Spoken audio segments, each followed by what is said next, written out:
Simpsonovci, seriál plný animovaných trapasov a humoru, si nečakane získal povesť moderných veštieb. Okrem zábavných scénok necháva táto kultová séria divákov zmiasť aj svojou neuveriteľnou schopnosťou predpovedať udalosti, ktoré sa skutočne stali. V dnešnom videu si povieme šokujúce predpovede Simpsonovcov, ktoré sa naplnili. Chybné hlasovacie zariadenia. V slávnej epizóde s názvom Treehouse of Horror 18, alebo v preklade špeciálny čarodejnícky diel, ktorá bola odvysielaná v roku 2007, vstúpili Simpsonovci do oblasti politiky, nevedomky očakávajúc vážny problém s chybnými hlasovacími prístrojmi. Epizóda predstavuje pokus o vtipné hlasovanie pre Baracka Obamu v prezidentských voľbách v Spojených štátoch. Bohužiaľ, počítačový hlasovací systém neustále menil jeho hlas na kandidáta republikánov Johna McCaina.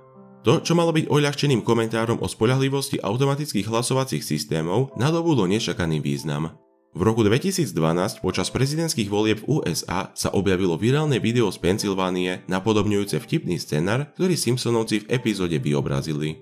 Presun hlasov od Baracka Obamu na jeho protikandidáta Mitta Romneya vyvolal vážne obavy o integritu volebného procesu a bezpečnostné slabiny spojené s počítačovými hlasovacími technológiami. Útok tigra na Siegfrieda a Roya.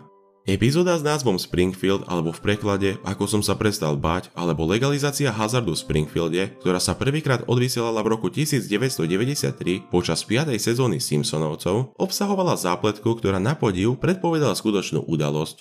Táto epizóda obsahuje bizarné vystúpenie umelcov z Las Vegas, Guntera a Ernsta.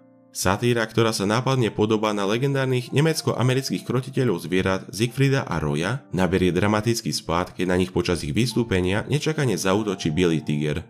23. októbra sa na živom vystúpení Roy Horn, člen legendárnej kombinácie Siegfried a Roy, konfrontuje s atakom 7-ročného bieleho tigra menom Montikon. Tiger uhryzne Roya do krku a stiahne ho z javiska s neskutočnou symetriou, ktorá pripomína zobrazený incident so Simpsonovcov. Podivné súvislosti medzi fiktívnou zápletkou a hroznou pravdou zasahujú stránku na mnohých úrovniach.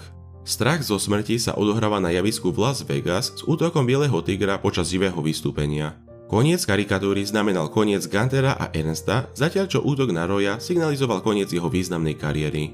Tento súbeh udalostí nevyhnutne vyvoláva zaujímavé obavy o predvídavosť Simpsonovcov. Zatiaľ čo séria mohla jednoducho využiť podobné rizika práce s divokými zvieratami, nemožno prehliadnuť paralelu medzi fiktívnym scenárom a katastrofou v skutočnom svete. Škandál FIFA. V epizóde z roku 2014 s názvom You Don't Have to Live Like a Referee, alebo v preklade Rozhodca je Homer, sa ponoríme do problematiky korupcie FIFA, svetovej futbalovej organizácie.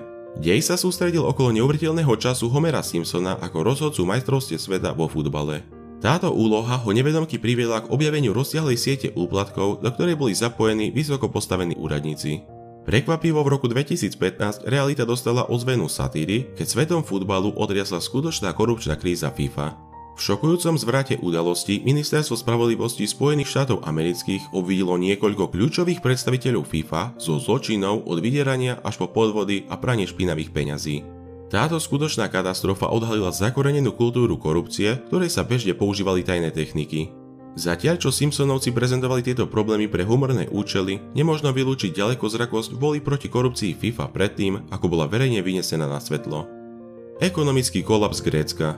V roku 2012 epizóda s názvom Politically Inept with Homer Simpson, alebo v preklade Otázky Homera Simpsona, odborne vstúpila do oblasti finančných katastrof, najmä hrozného hospodárskeho kolapsu Grécka. V epizóde nastane typicky šialená sekvencia, keď sa na televíznej obrazovke objaví Homer Simpson.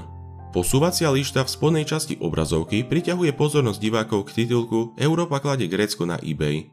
Táto zdanlivo ľahká a nedbanlivá poznámka skrýva svoj väčší význam. Kontextom tohto zábavného, no provokatívneho komentára bola finančná katastrofa Grécka. Niekoľko rokov po incidente krajina odkryla obrovský rozpočtový